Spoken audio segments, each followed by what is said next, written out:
Welcome to The Winning Trade. Each episode in this series will demonstrate how to make money in the stock market, whether the prices are going up, down, or sideways, using high probability, profitable strategies that were designed to take advantage of the volatility of the Russell 2000 and the S&P 500 indexes. Many of these strategies were designed to work together to maximize profits by flowing with the ever-changing market conditions. Follow along as we uncover the secrets of this episode's Winning Trade.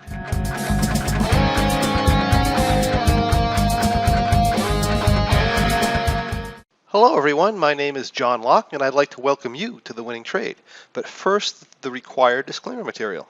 This presentation is given for educational purposes only. We're not broker-dealers or financial advisors, and we're not making any specific trade recommendations. Please be aware that your risk in trading is substantial, and make sure you are aware of all your risks prior to placing any trades. Also note that we're going to be using hypothetical computer-simulated trades in the demonstration. They are believed to be as accurately represented as possible, but keep in mind that live results can vary from simulated results for many, many different reasons. If this is your first experience with us, my name is John Locke. I'm a trading performance and success coach with Locking Your Success LLC, and myself and my team help traders win in the market and in life as well. I'm here to guide you into the realm of high probability income trading. Now in a moment, not now, but in a moment, we're going to be going over the winning trade. But before we do, let me quickly explain what we mean by an income strategy or high probability trading strategy. An income strategy is where we put ourselves in a position to generate profits through the passage of time rather than depending solely on price movement to go in the right direction, meaning that we can often make money whether the price goes up, down, or sideways. Now, this doesn't mean we're going to win all the time, but it does mean that the probabilities of us winning are much higher than they may be otherwise. Now, when you find that you want more information as you're following along, simply contact us at LockeInYourSuccess, that's LOCKE, inyoursuccess.com, or ask a question in the comments on this video, and we can direct you to where you can find more information. Okay, let's move on. The winning trading strategy we're looking at today is called the Rock. The Rock has been and continues to be our best performing rule-based income strategy by far over the last 10 years. And that's because the Rock is what we call an adaptive strategy, meaning it's traded differently depending on implied volatility skew, which is why it performs so well over such a long period of time. And if you don't know what implied volatility is, that's perfectly fine. Just sit back and enjoy and try to get the concept around what we're doing. Now understand that the Rock is a rather advanced strategy, meaning that if you're new to income trading, you may have challenges following along. But have no fear, we also have very simple and effective strategies for newer traders as well. And you can see those by going to thewinningtrade.com and discovering our past episodes. And we also have lessons for complete beginners for those who'd like to learn how to profit through income trading. Now in this example of the Rock, remember this is an advanced strategy and that the market environment during the trade demonstration period was not particularly friendly, meaning that the position was adjusted quite a bit. Therefore, in order to get through the demonstration, we'll be staying with the major concepts of how the trade and how the position works, and we're going to save the exact rules for when you're ready. Okay, so this is a trade that we do in the Russell 2000, and for the purposes of demonstration, we're going to use a $50,000 trade size, which is admittedly rather large, but keep in mind we can trade this with as little as $5,000. Now this trade is entered 30 days to expiration. The position has a profit target of $10,000 in 30 days or less, and it has an exit loss trigger of $10,000 as well, and that is approximately 20% of our planned capital. This trade is entered 30 days to expiration, and 30 days for expiration for our September expiration is August 21st, which you see the date right up in here. This is what our entry looks like. Now, for those of you who haven't seen this, this is a software package called Option View, and these are our option strikes that are available on the Russell 2000. And this shows us the strikes that we're buying and the strikes that we're selling. So in this case here, we're doing what's called a butterfly, where we sell, in this case, 20 options contracts at our 1490 strike, and we buy 10 at our 1540 strike. We buy 10 at our 1440 strike, and then we buy a call at the 1400 strike, and we do that to kind of flatten out what's called our delta number, which is right here. If we take a look at what this looks like on a risk graph, what we have here is we have In the bright red, we have our expiration graph, and the dashed line, the dark red dashed line, is what we call a T plus 0 line. Over time, the dashed line goes towards the solid red line, in theory, and we make money. Now, the asset price goes along the bottom, and the profit and loss in dollars is on the left side here. So currently, with this position, we have a butterfly and a call. Now, this trade is not always entered this way. This trade is entered differently depending on what the implied volatility situation is in the marketplace. And the way we tell how the implied volatility situation is in the marketplace is we look at a symmetrical butterfly. It's one way of just hacking what's going on. So if I were just to pretend to remove this call and take a look at our position, it looks something like this. You can see the steepness of this line at the price level. That is essentially what your delta is. If I have a very high negative delta or a very high positive delta, the line will be very steep. If I have a delta near 0, the line will be very flat. So in this case here, you can see the line is clearly pointing down, and it's pointing down at a rate here with minus 107 delta. So we're going to come in here, we're going to buy a call that gives us some, in this case, 92 delta. That's going to shave that off, and in this case, we're entering the position with about minus 15. So you can see that it's relatively flat now.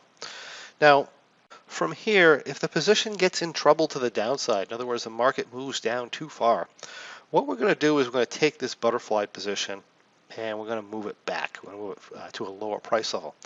And if the market goes up too far, then we have some adjustment techniques there as well. And the type of adjustment we're going to do is depending on how the volatility shifts during the duration of the trade. Like I said, this is an adaptable trade. So if the market situation changes from an implied volatility standpoint during the trade, we'll switch to more of a condor position. And that'll happen later in this trade, and we'll kind of show you what that is. So let's kind of get moving here. So it's August 21st. And this is our current position. If we move ahead just 2 days, right, we'll move ahead 1 day first. We get a bit of down move, no big deal. We actually get drawn down a little bit. This profit and loss fluctuates, nothing to be too concerned about. But if we go to the following day here on Friday, we get more than a 40-point move in the Russell. It's 44 points. Those are very rare. They've been a little more common recently, but in general, they're very, very rare. And it's a really big move.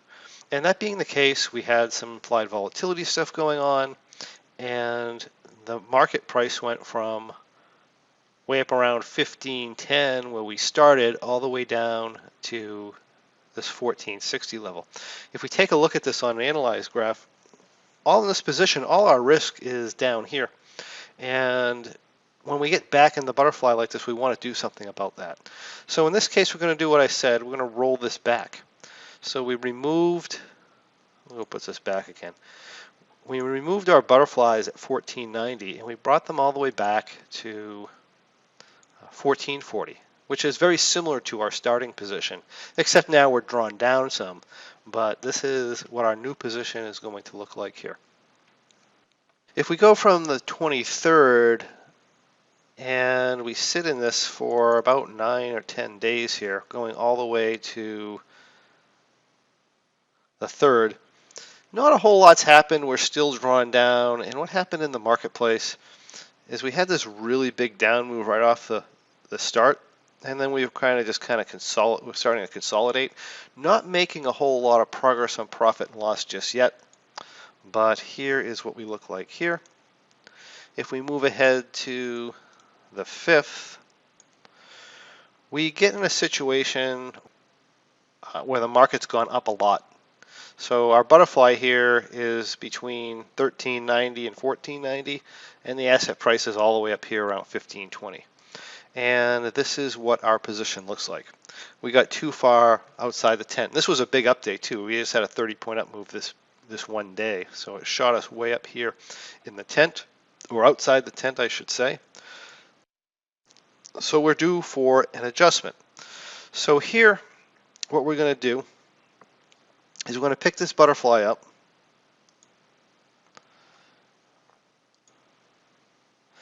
And at the same time, we're going to do what's called an entry test. So I want to see what the implied volatility skew is actually doing in the marketplace. And again, I can check that by looking at my butterfly. So if I just neutralize this to a normal butterfly position, I get something like this. My delta, or the steepness of this line, is not really steep enough to go into the type of position that I might be looking for. So I'm going to stay in the same butterfly call position here. And this is what our adjusted position looks like. So we've gone from here, this old position in blue, to the new position in red. Now, as we move forward to the 9th, some of our profit starts coming back into the position a little bit, where, or at least our losses are being reduced. And this position here has a maximum delta inside the tent of about minus 100, and where this dashed line is getting a little steep. So to correct that, we're just going to put some verticals. We're going to move some of these 1500s up higher. So you can see we brought 5 1500s up to 1520. We're now minus 30 in our delta range, and we have a new position that looks like this, as opposed to the old position that looked like that. You can see we flatten that out. We go the next day here. We got a 15-point up move. We have our delta at this point, it's minus 77. Again, this is a little bit high for being outside towards the edge of the tent. We have different delta numbers depending on where we are in the position. At this position here, we generally don't want to be over 75. We're at 77, so we'll make a minor adjustment by bringing some of these 1510s up into the 1520 area. And now we're at minus 46, so that brings us to something a little bit more reasonable. If we go to the 11th, we get another rather large up move. We're gone up 30 points, which again is a very big move for the Russell 2000. We're drawn down 1700 at this point. We are, if you look at our analyzed graph, we are way outside our tent here. And again, this is going to call for another adjustment. This time when we adjust, we will do that entry test up in here. And we'll find that the delta is much, much steeper. So just for an example, again, these aren't going to be the exact numbers. There's a certain process that we have for checking it. But if we were to take a look at this,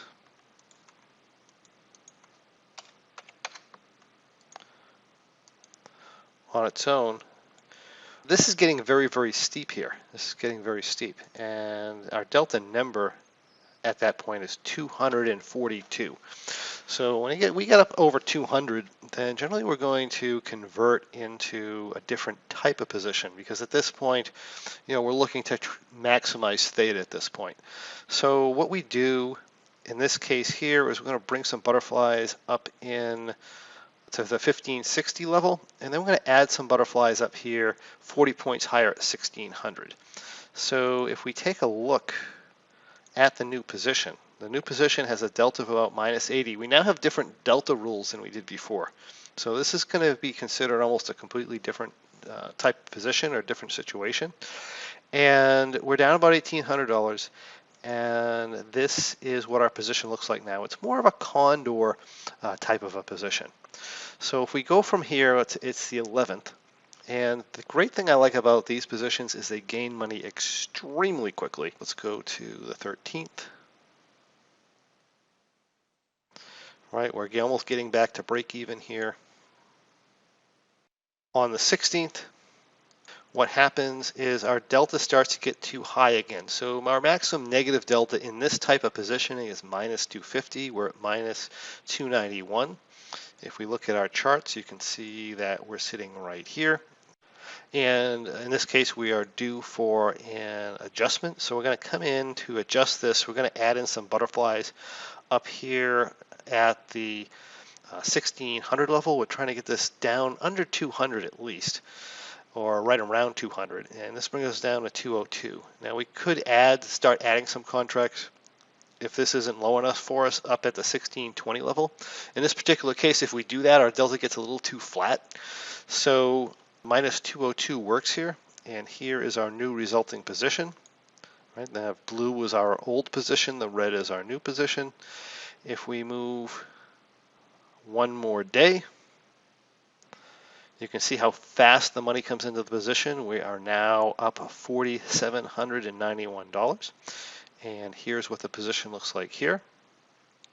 If we go forward one more day, the market is starting to come down again on us. Now, at this point here, we have a delta that's too positive. In other words, 375. If you look at our analyzed graph, you see the slope is in the other direction. We only allow around a positive 100 here. So with 3 times that being the case, we are going to pull out of some of those butterflies at 1600 that we added earlier on. And let me pull out of that. And that brings our delta number down to about a positive 86, so that is within range. And then if we move ahead one more day, oh, and this is our new position, by the way, this is our new position. And if we move ahead one more day, we can see the markets come down a little bit, and we have at this point exceeded our $10,000 profit target. And even if we didn't get to the profit target, we are on expiration day. So essentially our last trading day for these options is going to be this Thursday, and they're going to expire the following morning. So this being the case, we would exit this trade regardless. But if we take a look at our analyzed graph, this is where we sit, and we're over our profit target number, we're out of time, and we exit the position at a profit of right just about profit target of $10,000 or 20% of our planned capital. And that was the rock strategy, this episode's winning trade. If you like what you see, I encourage you to join us and discover how you too can follow along with this and other great strategies as they unfold during our weekly Options Trading for Income webinars, and where you can also learn about upcoming trade presentations as well as explore past winning trades. And perhaps even best of all, you can get information about our free Trading Performance podcast where you can learn to become a much more effective trader regardless of the type of trading you do. If you have any questions or comments or anything you'd like to see in the next winning trade, we'd love to hear from you. Simply comment on this video below so you can get those burning questions answered. And we would also encourage you to come on over to thewinningtrade.com. That's thewinningtrade.com, where you can find past episodes of The Winning Trade as well as a lot of other fantastic information on how to profit through income trading. Thank you, and we'll see you on the next winning trade.